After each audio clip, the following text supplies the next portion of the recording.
Pada bagian ini kita akan membahas tentang penerapan asas Bernoulli khususnya pada pesawat. Dalam hal ini bagaimana pesawat itu memiliki gaya angkat yang mengakibatkan pesawat itu bisa terbang. Oke, kita lihat. Pesawat yang terbang itu memiliki 4 gaya yang bekerja padanya. Yang pertama adalah gaya gerak yang arahnya ke depan. Nah, gaya gerak ini diakibatkan hanya oleh kerja dari mesin pesawat itu. Nah, yang kedua adalah gaya hambat. Gaya hambat ini adalah gaya gesekan antara badan pesawat dengan udara. Oke. Dan yang ketiga adalah adanya gaya berat. Tentu pesawat ini memiliki berat yang sangat besar ya, yang diakibatkan oleh pengaruh gaya gravitasi bumi. Dan yang ketiga, ini yang penting, yang menyebabkan pesawat ini bisa terangkat mengudara adalah gaya angkat pesawat yang arahnya ke atas melawan arah dari gaya gravitasi, yaitu diakibatkan oleh pengaruh bentuk dari pesawat. Jadi pesawat itu terangkat hanya dipengaruhi oleh bentuk dari pesawat ini. Nah, khususnya gaya angkat ini bekerja pada kedua sayap dari pesawat ini, sehingga tentu kalau kita mau tinjau penerapan asas Bernoulli, maka kita harus lihat lebih detail bagaimana penerapan asas Bernoulli itu bekerja pada sayap pesawat ini. Mari kita lihat.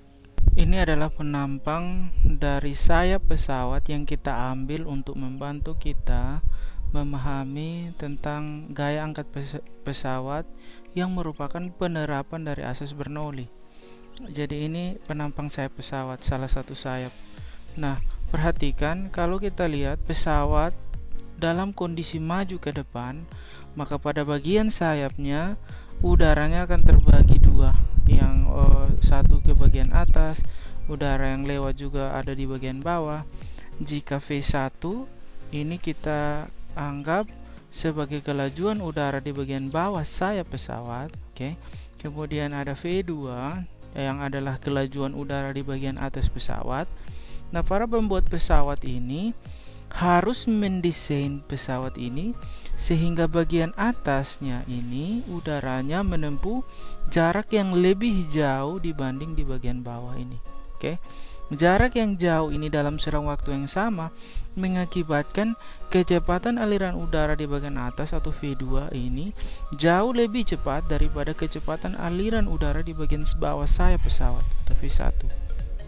Nah, menurut asas Bernoulli, kalau V2 yang ini udara yang mengalir atau fluida yang mengalir di atas lebih besar dari V1, otomatis tekanannya berbalik.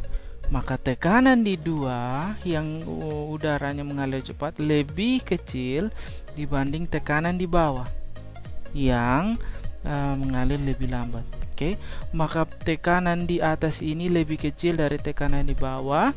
Karena dia menekan dari bawah ini lebih besar, maka pesawat akan terangkat. Nah, secara konsep itulah bagaimana asas Bernoulli ini dapat diterapkan pada sayap pesawat khususnya. Oke, ya perhatikan.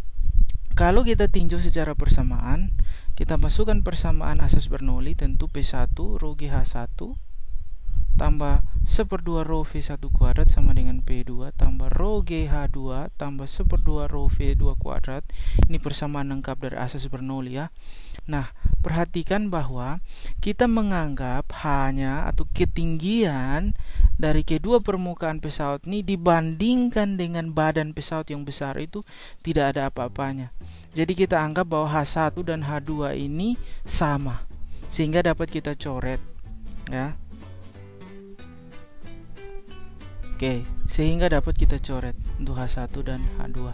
Oke, maka persamaan sisanya adalah P1 tambah 1/2 rho V1 kuadrat sama dengan P2 tambah 1/2 rho V2 kuadrat. Oke, dan perhatikan kita pindahkan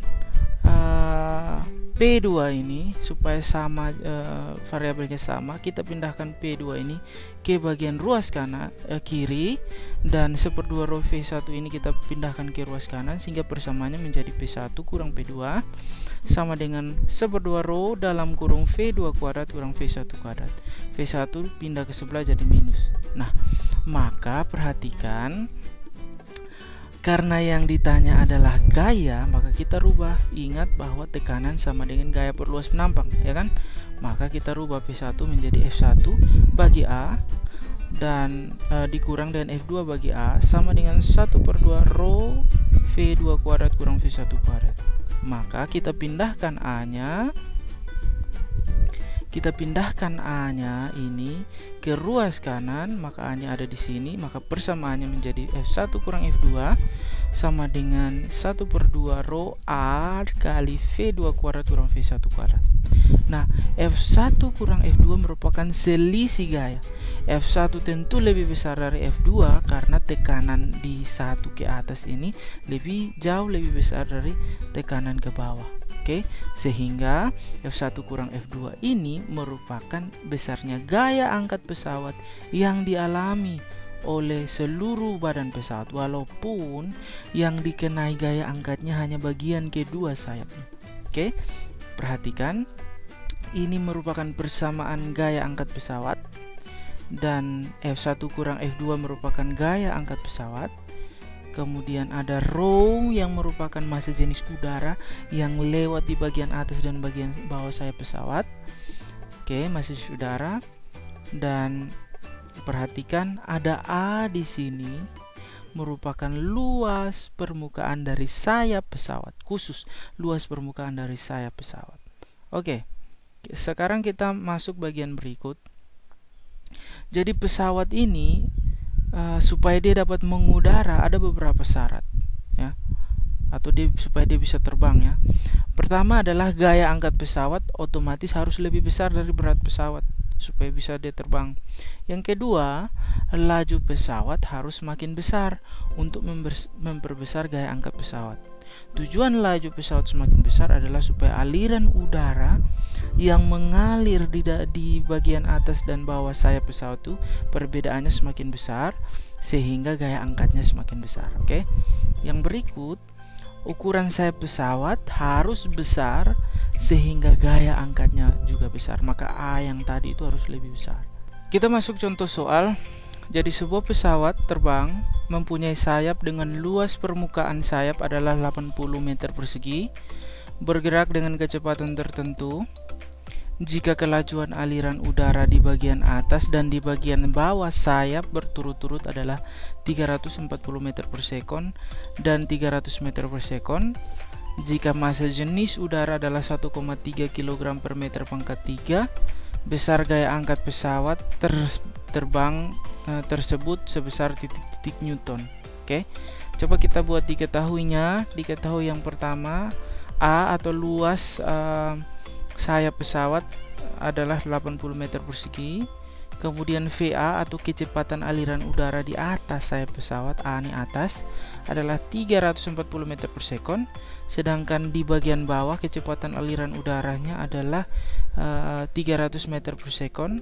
Kemudian ada massa jenis udara rho U, itu adalah 1,3 kg per meter pangkat 3. Ditanya adalah FB kurang FA atau besarnya gaya angkat yang dialami oleh sayap pesawat ini. Oke, maka perhatikan yang kita gunakan persamaan yang sama seperti tadi, tapi kalau tadi ada 1 kurang 2, ini FB kurang FA, bawah kurang atas. FB kurang FA sama dengan 1/2 rho kali A kali dalam kurung VA kuadrat kurang VB kuadrat. Oke, kita masukkan nilai-nilainya. FB kurang FA sama dengan 1/2, rho nya adalah 1,3 kg per meter pangkat 3, A nya adalah 80 meter persegi. Kita masukkan untuk di bagian atas kecepatan udaranya adalah 340 meter per sekon dikuadratkan, di bagian bawah 300 meter per sekon dikuadratkan, sehingga kita lihat 80 bagi 2, 40 kali 1,3 adalah 52, sedangkan 340 dikuadratkan adalah 115.600. Kita kurangi dengan 300 kuadrat adalah 90.000.